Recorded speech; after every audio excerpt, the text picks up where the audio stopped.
Bien, nous voici de retour devant le schéma précédent. Nous allons maintenant nous intéresser à une courbe correspondant à l'étude du filtrage, c'est-à-dire le diagramme de Bode. Donc ce diagramme de Bode consiste à faire varier la fréquence du générateur d'entrée et à observer comment évolue la tension de sortie sur la tension d'entrée et de préférence même le gain du montage. Ce gain étant défini par l'opération 20 log de tension de sortie sur tension d'entrée.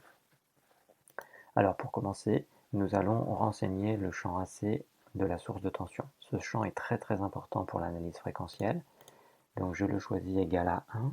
Pourquoi il est très important? Parce qu'en fait il précise à SPICE que la sinusoïde qui va permettre de tracer le diagramme de Bode aura une valeur efficace de 1 volt. Voilà. La valeur efficace est comprise dans le champ AC et non pas à partir de l'amplitude. Bien. Ensuite, il n'y a pas grand chose à rajouter, il faut simplement préciser que nous allons faire une analyse fréquentielle. Donc on édite le profil de simulation, et au lieu de faire une analyse temporelle ici, je vais dérouler le menu et choisir AC Sweep, balayage fréquentiel. Ce balayage ici a été réglé, donc je choisis de partir de 10 Hz, de m'arrêter à 100 kHz, avec une variation logarithmique et 50 points par décade. Je peux également choisir de faire varier le condensateur ici, et pour ça je vais cocher en plus Parametric Sweep. Ce Parametric Sweep est présent, c'est-à-dire qu'il n'y en a qu'un qui s'appelle CVAR, d'après la définition de Parameters, et nous l'avons fait varier précédemment selon une liste, donc 3 valeurs, 100 nano, 500 nano, 1 microfarad. On valide avec OK, et on lance la simulation.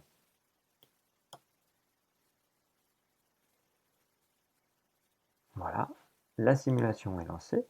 Le logiciel à ce moment-là me présente les 3 courbes qu'il vient de calculer pour les 3 valeurs de condensateur.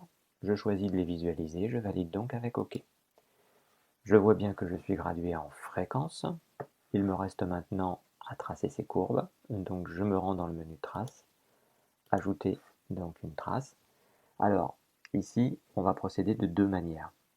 Une manière académique qui consiste à dire je m'intéresse à l'évolution du gain en fonction de la fréquence. Le gain par définition c'est 20 fois le log décimal, donc ici je vais chercher ce log décimal, de la tension de sortie divisé par la tension d'entrée. La tension d'entrée étant égale à 1 volt, j'aurais pu ne pas la placer. Je valide avec OK et j'obtiens mes 3 courbes. Sachez toutefois qu'il existe une syntaxe beaucoup plus rapide que cette écriture. Au lieu d'écrire tout ça, on peut ici aller chercher une fonction dB qui est déjà programmée. Voilà, dB de V sortie sur V entrée étant égal à 1 volt, je ne l'avais pas. Et là, j'obtiens exactement les mêmes courbes. Donc cette opération réalise 20 log de V sortie sur V entrée. À partir de là, je peux réaliser des mesures. Alors ces mesures peuvent être automatisées. Dans Trace ici, vous avez Mesure. Alors c'est pas celui-ci, pardon, c'est celui d'en dessous. Voilà. Donc, on peut faire des mesures.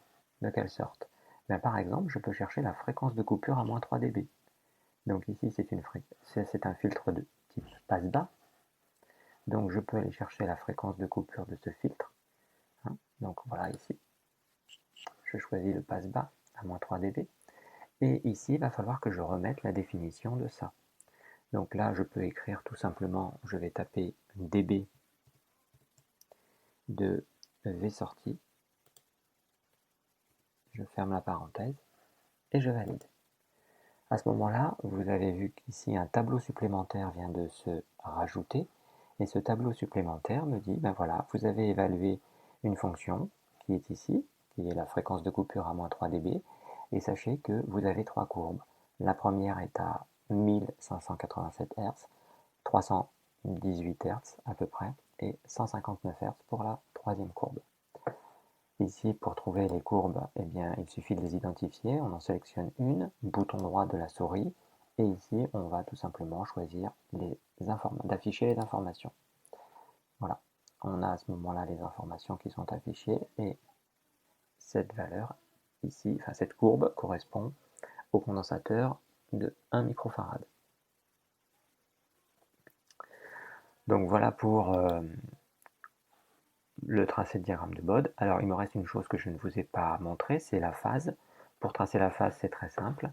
Alors on va, étant donné que la phase va être en degrés, on ne va pas conserver le même axe.